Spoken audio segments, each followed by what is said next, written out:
ಶಿವಮೊಗ್ಗದಲ್ಲಿ ಸುರಿತಾ ಇರುವಂತಹ ಮಳೆಯಿಂದಾಗಿ ಸಾಕಷ್ಟು ಅವಾಂತರಗಳು ಕೂಡ ಸೃಷ್ಟಿಯಾಗಿದೆ. ಜಿಲ್ಲೆಯ ಪ್ರಮುಖ ನದಿಗಳಿಗೆ ಒಂದು ಕಡೆ ಜೀವಕಳೆ ಬಂದಿದೆ. ಡ್ಯಾಂಗಳ ನೀರಿನ ಮಟ್ಟ ಏರಿಕೆಯಾಗ್ತಾ ಇದ್ದು, ಗಾಜನೂರಿನ ತುಂಗಾ ಜಲಾಶಯ ಮಾನ್ಸೂನ್ ಆರಂಭದಲ್ಲೇ ಭರ್ತಿಯಾಗಿದೆ. ಜಲಾಶಯದ ಕ್ರಸ್ಟ್ ಗೇಟ್ಗಳ ಮೂಲಕ ನೀರನ್ನ ನದಿಗೆ ಬಿಡಲಾಗ್ತಾ ಇದೆ. ಆ ಕುರಿತ ಒಂದು ರಿಪೋರ್ಟ್ ನಿಮ್ಮ ಮುಂದೆ.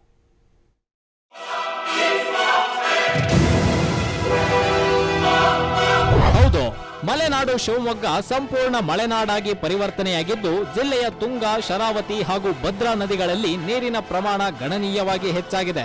ರಾಜ್ಯದ ಅತಿ ಚಿಕ್ಕ ಜಲಾಶಯವಾಗಿರುವ ತುಂಗಾ ಡ್ಯಾಂ ಸಹ ಭರ್ತಿಯಾಗಿದೆ. ಜಲಾಶಯದಿಂದ 10,000 ಕ್ಯೂಸೆಕ್ ನೀರನ್ನ ನದಿಗೆ ಬಿಡಲಾಗ್ತಾ ಇದೆ. ತುಂಗಾ ಡ್ಯಾಂನ ನೀರು ಸಂಗ್ರಹಣಾ ಸಾಮರ್ಥ್ಯ 3.24 ಟಿಎಂಸಿ ಇದ್ದು, ಪ್ರಸ್ತುತ ತುಂಗಾ ಜಲಾಶಯದಲ್ಲಿ 3.24 ಟಿಎಂಸಿಯಷ್ಟು ನೀರು ಸಂಗ್ರಹವಾಗಿದೆ. ಈ ಹಿನ್ನೆಲೆಯಲ್ಲಿ ಜಲಾಶಯದ 8 ಕ್ರಸ್ಟ್ ಗೇಟ್ಗಳ ಮೂಲಕ 10,000 ಕ್ಯೂಸೆಕ್ ನೀರು ನದಿಗೆ ಬಿಡಲಾಗ್ತಾ ಇದೆ. ಜೊತೆಗೆ ನದಿ ಪಾತ್ರದ ಜನರಿಗೂ ಎಚ್ಚರಿಕೆಯಿಂದಿರಲು ಸೂಚಿಸಲಾಗಿದೆ.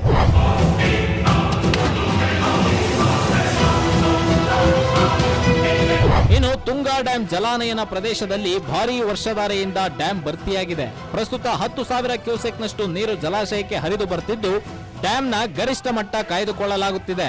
ಶರಾವತಿ ಕಣಿವೆ ಪ್ರದೇಶ ಹಾಗೂ ತೀರ್ಥಹಳ್ಳಿ, ಹೊಸನಗರ ತಾಲೂಕುಗಳಲ್ಲಿ ಧಾರಾಕಾರ ಮಳೆಯಾಗುತ್ತಿರೋದ್ರಿಂದ ರಾಜ್ಯದ ಅತಿದೊಡ್ಡ ಜಲಾಶಯವಾದ ಲಿಂಗನಮಕ್ಕಿ ಜಲಾಶಯಕ್ಕೆ 17,000 ಕ್ಯೂಸೆಕ್ಗೂ ಹೆಚ್ಚು ನೀರು ಹರಿದು ಬರಲಾರಂಭಿಸಿದೆ. ಶರಾವತಿ ಕಣಿವೆಯಲ್ಲಿ ಭಾರೀ ಮಳೆಯಾಗುತ್ತಿರೋದ್ರಿಂದ ವಿಶ್ವವಿಖ್ಯಾತ ಜೋಗ ಜಲಪಾತ ಮೈದುಂಬಿ ಧುಮ್ಮಿಕ್ಕಲಾರಂಭಿಸಿದೆ.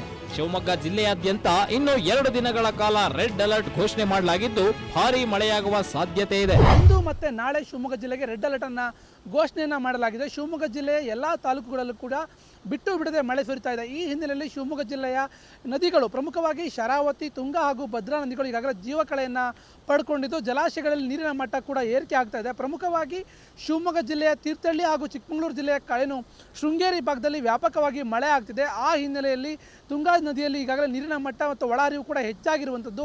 ಒಟ್ಟಾರೆ ಮಲೆನಾಡಿನಲ್ಲಿ ಮಳೆಯ ಅಬ್ಬರ ದಿನದಿಂದ ದಿನಕ್ಕೆ ಹೆಚ್ಚಾಗಲಾರಂಭಿಸಿದೆ.